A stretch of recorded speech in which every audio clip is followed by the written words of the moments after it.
Alexa Bliss is a former women's champion in her own right, but over the past few months, Little Miss Bliss has been under the control of The Fiend on both WWE Raw and SmackDown. The Fiend was able to attack Bliss with the mandible claw. She was taken as his sidekick, and then went on to undergo a drastic change of character and appearance. Whilst Alexa Bliss has been under the spell of The Fiend for several months, as part of WWE programming, last night's Raw could have signaled a huge switch in the storyline between The Fiend and Randy Orton.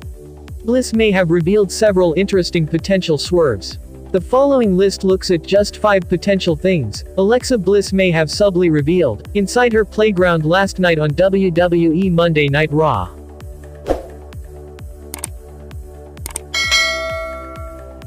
Number 5. The Fiend is now completely under the control of Alexa Bliss on WWE TV. Alexa Bliss has been seen using a Jack-in-the-Box style toy on Raw over the past few weeks and has it in her hand whenever The Fiend makes an appearance. Last night on Raw, the former women's champion was once again turning the handle on the toy and, once the lid popped open, The Fiend was shown next to her on the same swing. Could this be Alexa Bliss showing she is now the one who controls Bray Wyatt's alter ego? It would make sense, since she was the one who brought The Fiend back from certain death at the hands of Randy Orton. Could her pentagram box be the thing that is completely controlling The Fiend now that he's returned to WWE programming? The box has been featured every time The Fiend has shown himself over the past couple of weeks. The Fiend may be a powerful entity in his own right, but it's unknown how much power he gave to Alexa Bliss before he was burned alive. Since she was able to bring him back in the same charred form he died in, this could be one of the consequences of the dark magic that was used. Number 4. Will this Alexa Bliss Fiend storyline be similar to when Paul Bearer had Undertaker's urn? The Undertaker was once one of the most powerful superstars in WWE, but even the dead man had his weakness. This was his urn. Whoever was in possession of the Undertaker's urn was the one who controlled the former world champion, and this could be the story WWE is now looking to piece together with The Fiend. Alexa Bliss has been seen with the pentagram box several times on WWE TV over the past few weeks, and The Fiend has only appeared when the box has been opened. This could open up several new possibilities for WWE. It would mean that even though Alexa Bliss is now fully in control of the man whose spell she was once under, this power could be taken away from her. Undertaker's urn was stolen several times and used against him in his WWE career.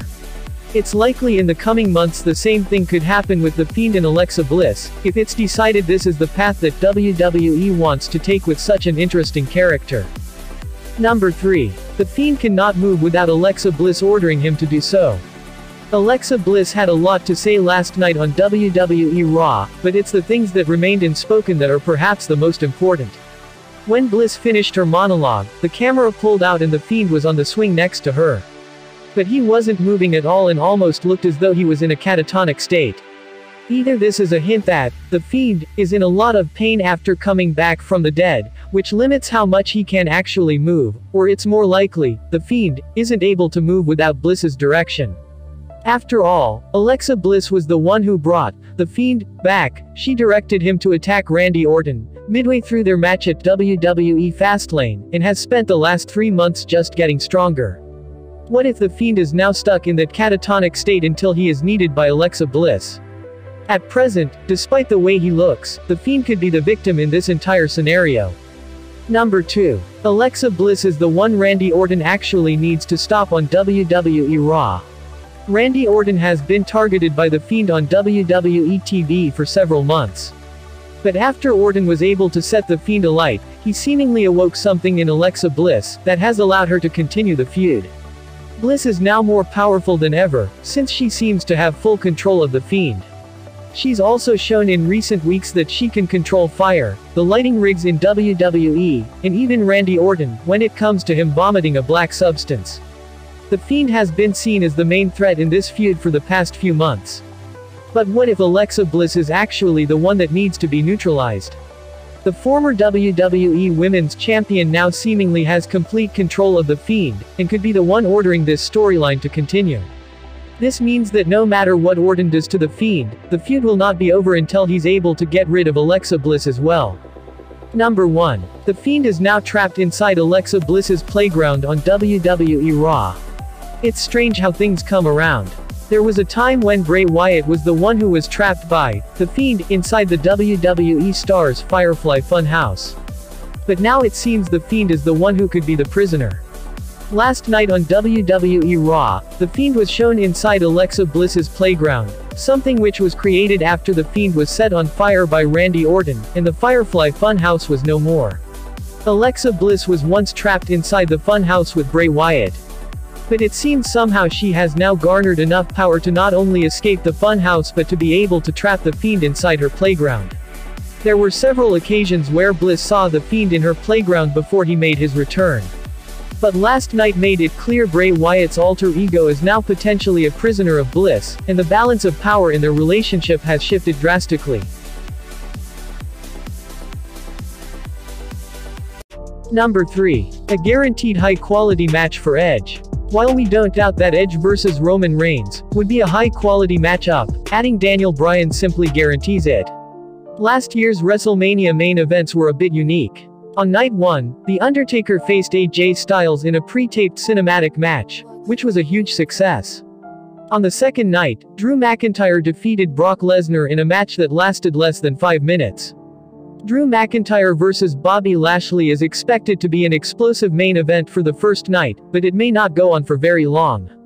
If WWE wants a long WrestleMania main event that delivers, then adding Daniel Bryan to the match was a great idea.